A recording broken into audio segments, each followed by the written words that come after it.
Hello, everyone, and welcome back to another spoiler-filled review for the NERDSMASH TALKCAST.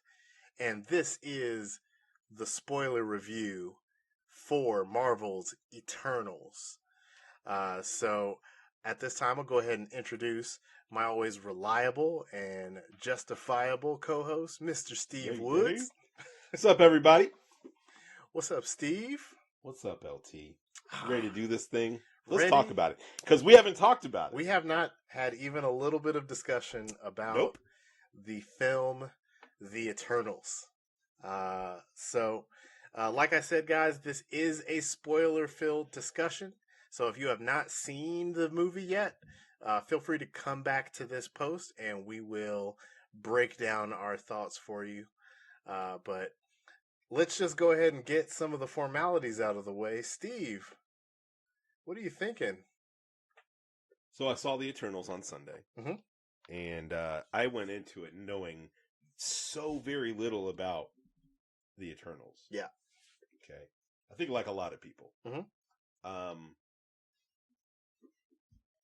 saw it. There it is. No, man, I had a good time. Yeah. At times, maybe the pacing was a little off, but I honestly had a good time with the movie. That's a long one too, man. It's a long one for sure. Yeah, I liked the characters. I thought here's my big takeaway. I need to talk to a representative for the DCEU briefly. Okay.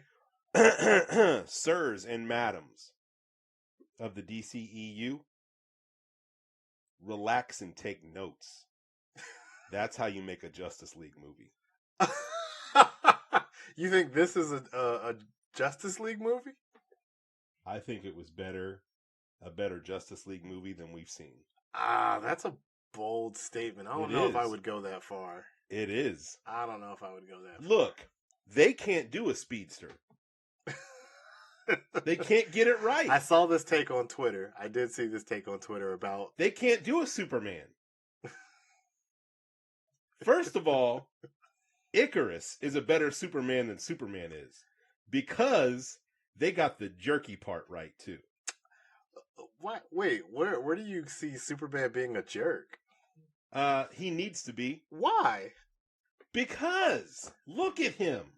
He's just right. We fundamentally disagree on how Superman should be portrayed to its core. I just feel like he's a jerk for me. Like, just do what you need to do. Silver Age Superman instead of with all the I can't.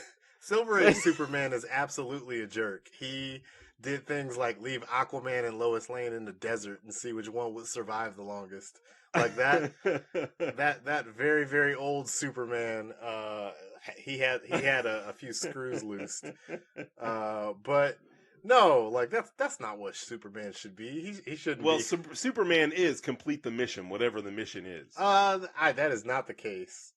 No, I guess not. Superman's like, save lives at any cost. Yeah. Moral. Yeah. Superman's the goodest good guy of good guys, as he should be. Really is.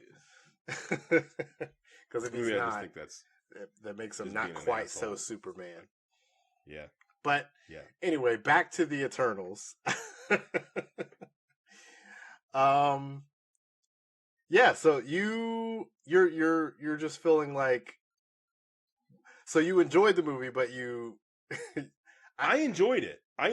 Yeah. I enjoyed it. I shouldn't have said a but I just enjoyed it. Okay. Yeah. It took me a long time. I felt like something was missing from this movie. And it took me a long time to kind of settle on that and put my finger on it. One thing that I'll say is that, with a few exceptions, like Kumail Nanjiani and Brian Tyree Henry really kind of trying to carry the comedic aspect of the movie, it felt like a lot of these characters didn't have some of the bombastic personalities that we see in other Marvel films. And that's not me calling for some of the over-the-top comedy that we see in some of these movies. But, it's almost kind of the nature of these characters. They're very detached in a way. While they feel very human, I guess, the story that they're telling, it makes them very somber and dry. Obviously, there's a lot of crying happening, and some very heavy themes happening in this movie because you've got these characters that are going over multiple decades and centuries and thousands and millions of years. And just the scale of this movie. It was so weird to me to see a movie whose scale was so out there, both in time and in concept, but also felt so very contained. Does that make sense? It does. Okay, It does. Things were only happening around them. Yeah. Yeah, where it was supposed to be global. Global? Yeah, you're right. Global? Yeah. Universal? Yes. They've even referenced the entire universe that we didn't necessarily get to take part in. Yeah. But, yeah. Multiple intimate conversations that are happening. And it's just like, okay, but you guys, like the concept of you guys, it should be, I felt like the story should be going bigger, if that makes sense. Like, the things that you guys are talking about, like, we spent most of the movie just gathering the people that are involved. Matter of fact, Brian Tyree Henry's character's Fastos is like,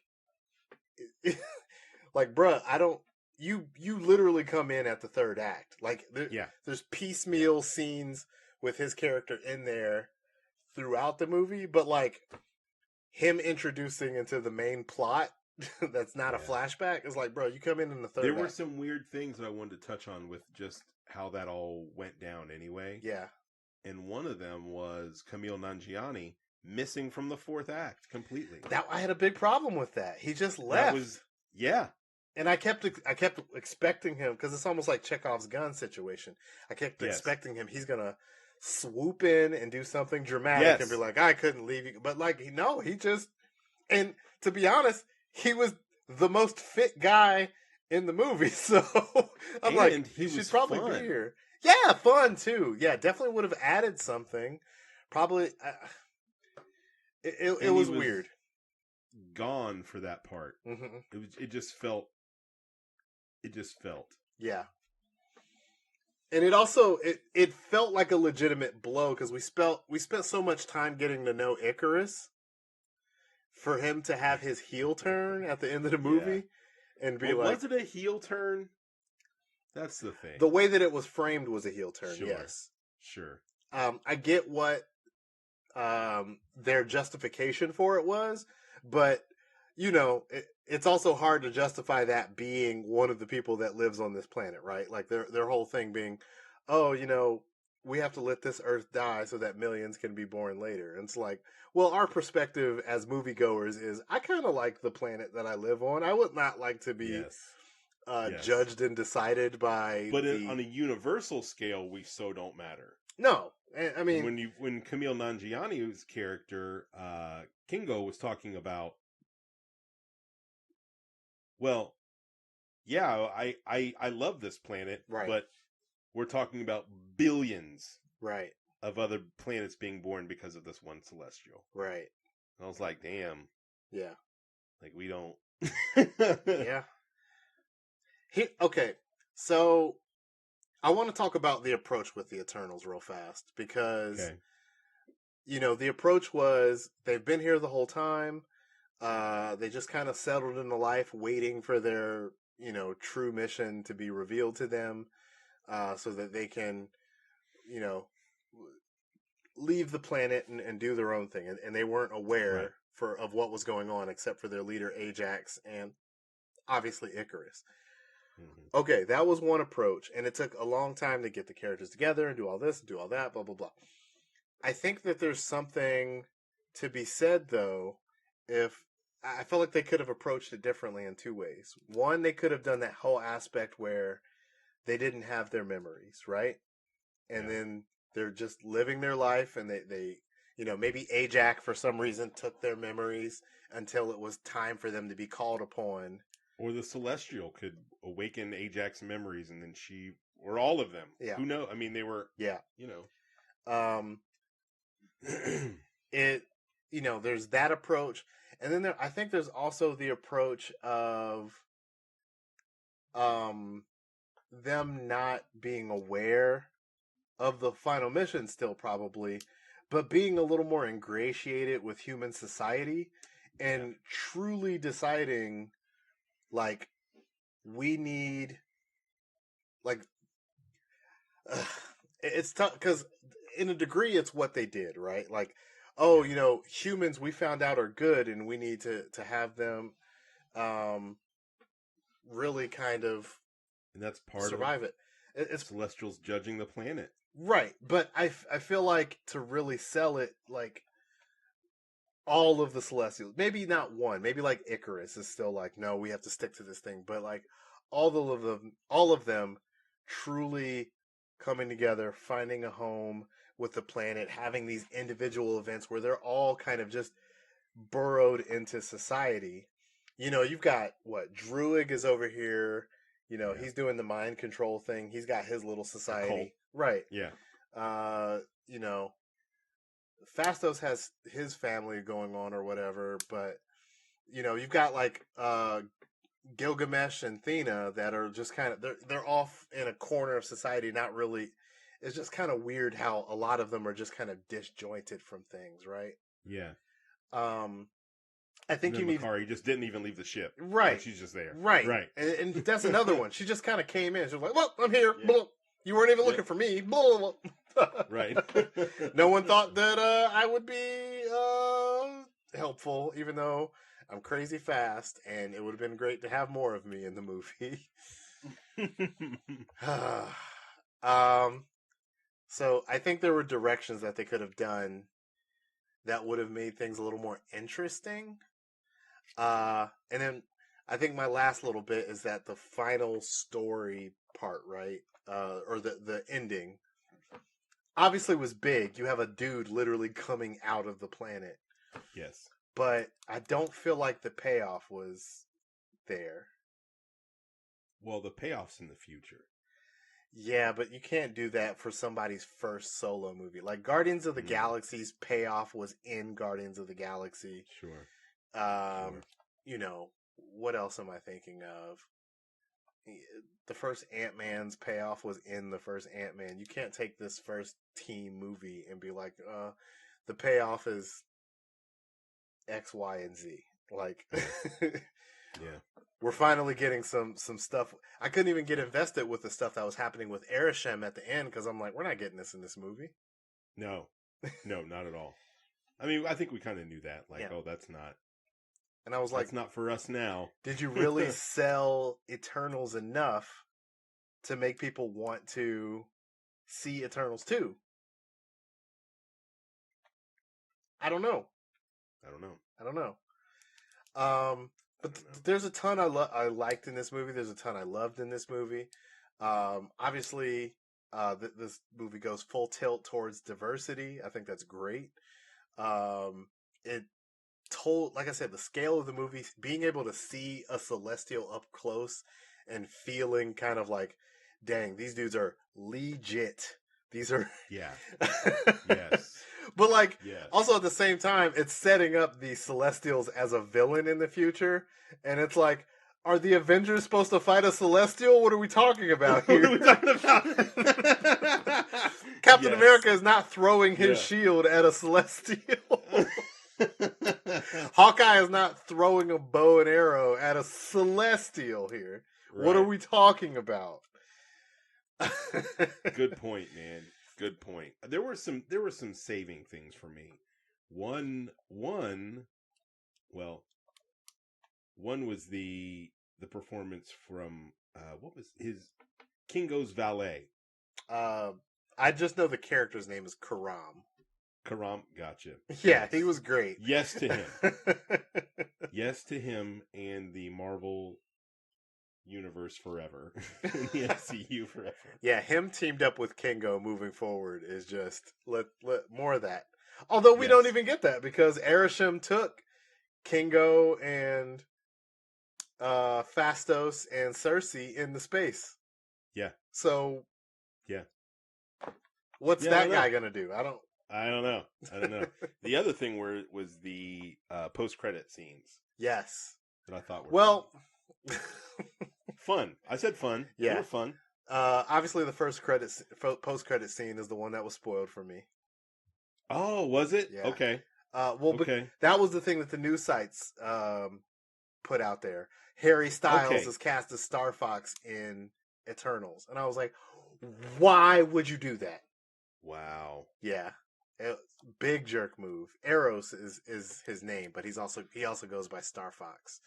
Well, I'll tell you, I am out of my element here. Mm-hmm. And so I was patiently waiting. I didn't look anything up. Yes.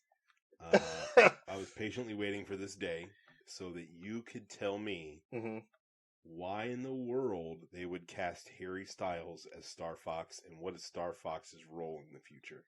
Star Fox is legitimately Thanos' blood brother. Okay. Obviously, he's opposed to Thanos in his thinking. Star Fox has what, in my opinion, is kind of a weird, creepy superpower. And this was illustrated in one of She-Hulk's comic book story arcs.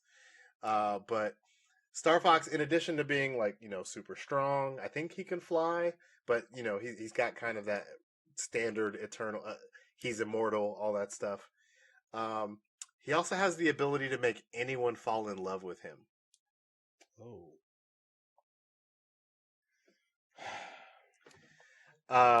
Which is an interesting superpower. He's described as being very, very handsome and good looking. Obviously he's built and very put together. And he's just kind of been a antithesis and a foil to Thanos for a very long time. He's also been a member of the Avengers. It's just, never been a huge fan of Star Fox in the past. Not kind of my thing. There was that story arc that they put out in She-Hulk's book where, it kind of came up like, is Star Fox's ability a little bit kind of, will it get him canceled, basically? Is he going to get Me Too'd because he's forcing... Because he's also known as an intergalactic playboy. Like, he's bed many women across different races and galaxies and so on and so forth. Is that intentional? How is that? Is he using his power to do that? It's a little creepy. So I don't know. I feel like introducing Star Fox is not a good thing. But well, to that point, I will say this. When I left the theater, I was like, why would they bring Harry Styles in as this character? Yeah. Other than just to kill him off quickly, because we know Harry Styles isn't going to be in multiple MCU movies. I don't know. I don't know. I mean, that's just what I was thinking. I'm like, oh, there's no way, right? So they are setting up some big stuff for Galactic Marvel or Intergalactic Marvel, Space Marvel. The introduction of Star Fox and Pip the Troll. Pip the Troll is a very big deal. Man, shout out to Patton Oswalt for making it into the MCU, man. That's awesome. Yes. I know he's been on a part of a couple of the TV shows, but being able to be a character in the MCU proper is a big deal. And I'm very happy for him because, he's been the one out here championing, the cause. All of it before we were. Yeah. Big time nerd getting his big time nerd moment. Shout out to Patton Oswalt. But yeah, Pip the Troll is, he's a kind of what am I thinking of? A sidekick to Thanos in the past. He's been linked up with characters like Adam Warlock that we know are coming in the next Guardians of the Galaxy. Yeah. That's honestly where I thought this was going. Yeah. I think they're doing some really cool stuff with both of those for sure. And then for the second post-credit scene, obviously we've got Kit Harington, who also wasn't in the movie enough, I don't think. It's like, no, you literally just put this guy in here to have a justifiable cameo to set up. And he didn't have anything to do. He didn't have anything to do. I'm like, give him something to do. I thought he was going to come along with the Eternals, but they was like, you stay here, fam. This doesn't involve you, cuz.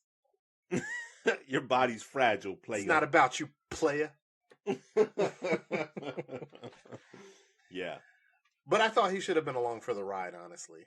And maybe that was another thing I was thinking of too. Too many Eternals. There's so many. I don't know if we needed all of the Eternals because there's so many characters you're trying to set up in this movie. To the point where you have characters that have to leave in the final act. You have characters that don't come in till the third act.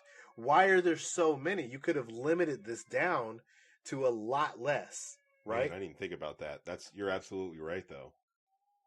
It's just why are we pursuing all these characters if we're not even going to use them? Right, because what am I thinking of? Was there 8 or 9?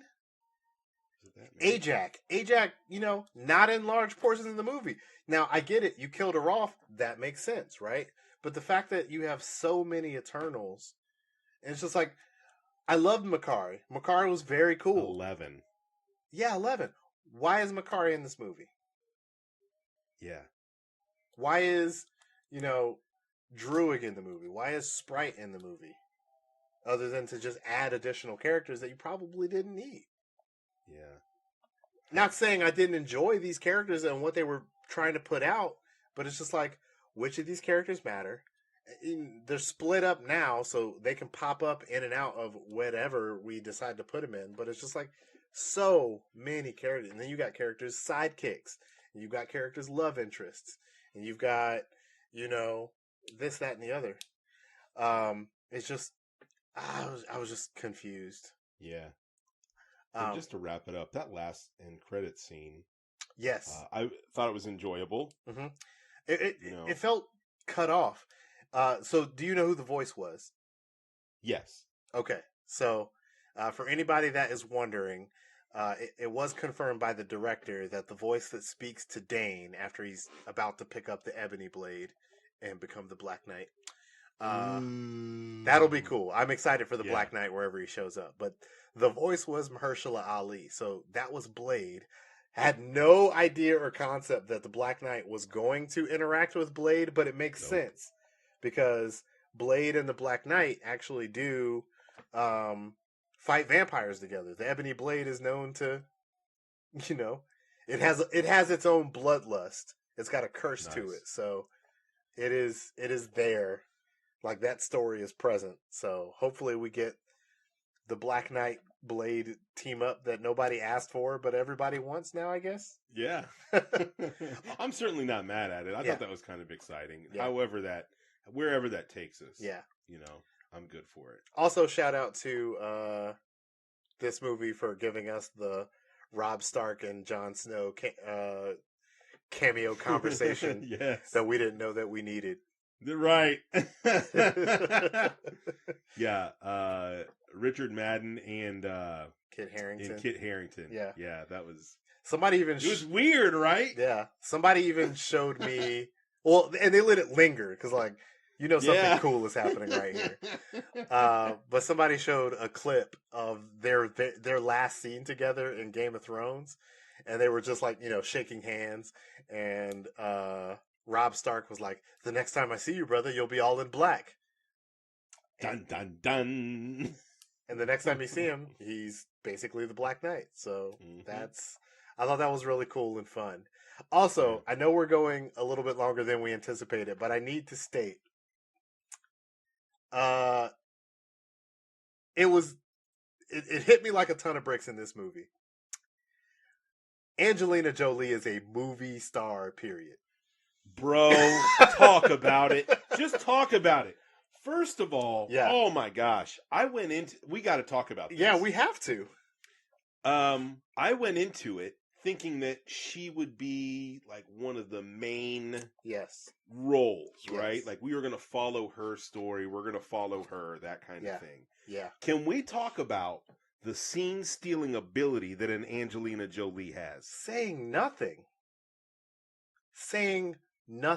Why was she just interesting to look at? It was just like, oh, this is an interesting, like, a scene instantly became more interesting because she's in it. She's at a table silently eating food, doing nothing. And there's just a presence. Acting the whole time. There's just a presence. Ugh. You are 100% right, man. Yeah. 100% right. And I was kind of like, oh, they're going to let Angelina play the background because they don't want it to be an Angelina Jolie movie. Yeah. Every scene, bro. Yeah. It wasn't her movie, and it ended up being her movie somehow. Yeah. Yeah. Yeah. Although I was sad that she just dispatched that deviant. Just like, no. Yeah. And I was like, oh. But also I thought fitting. he had more of a purpose. Yeah. Sure. Totally fitting. Just thought he would have had a little more of a purpose there. I was like, okay. Maybe we could carry on with that villain in some way, shape, or form. He's in peace. Why did we do this? I guess he was just there to help slim down the cast. He was like, whoa, time does not give all of these people screen time. The deviants looked awesome.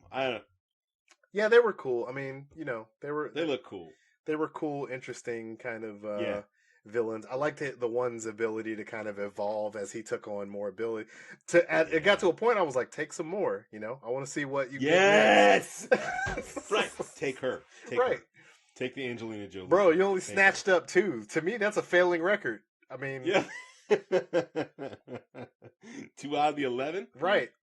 I thought he was going to end up. What else can you do? Yeah, kind of pointless, my dude. So, what would you give this thing overall? It's almost gonna have to ban.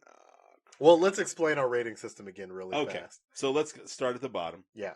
The very lowest rank in our rating system. Mm-hmm. The Nerd Smash Talkcast has Mudbutt. Which is bad.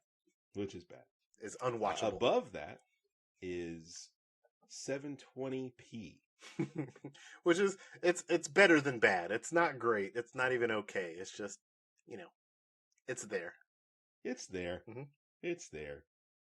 And then we have Liam Hemsworth. Yeah. Which is that's okay. It's fine. It's okay. Also, to be used in this category, Kristen Stewart or Cuba Gooding Jr. They're okay. Yeah. They exist, and that's okay. Yes. And then we have our good rating, which is Demolition Man. Because Demolition Man is, in fact, good. Yes. It's just good. It is. Yeah. Enjoyable. Rewatchable. Mm-hmm. Rewatchable, that's definitely the key. Yeah. Yeah. And then, at the pinnacle of our rating system, we have Video Game Windscreen. Yeah. That means great, excellent, fantastic, superb. 100%. So, with that out of the way, what do you give this movie?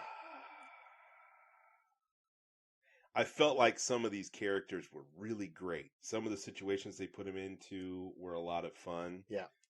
I did like the post-credit scenes probably more than I've liked some in the past. Mm-hmm.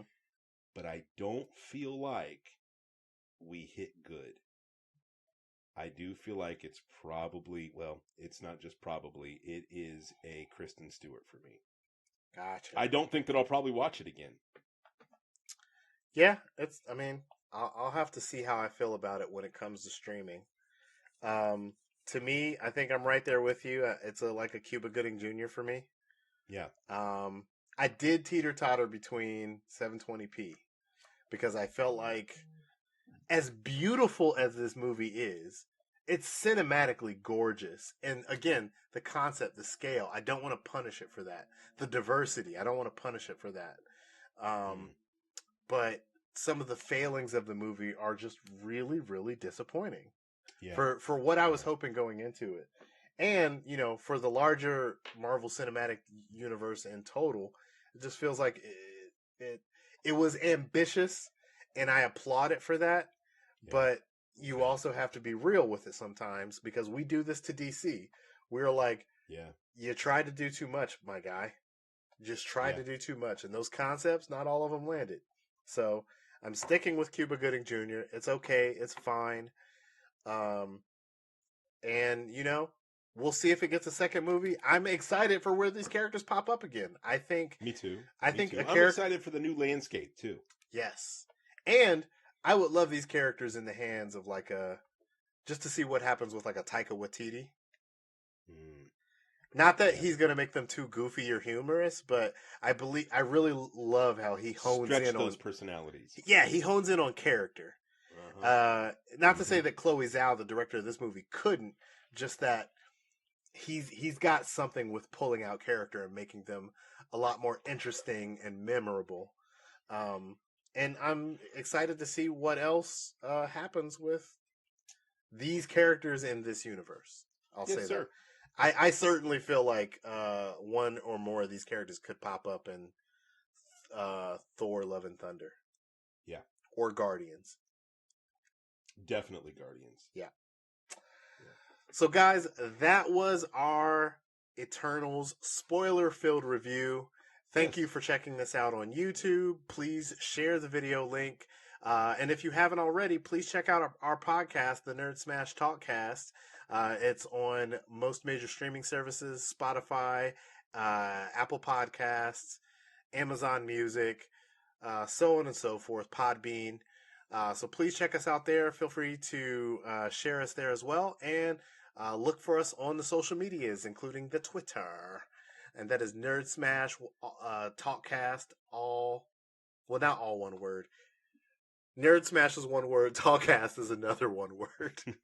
I have to keep explaining. It's another one word. It's another one word. Yes, sir. Either way. It is, in fact. Thank you guys for listening to this longer than expected review. And we had 11 damn characters to go through. Yes, in a 2.5-hour movie.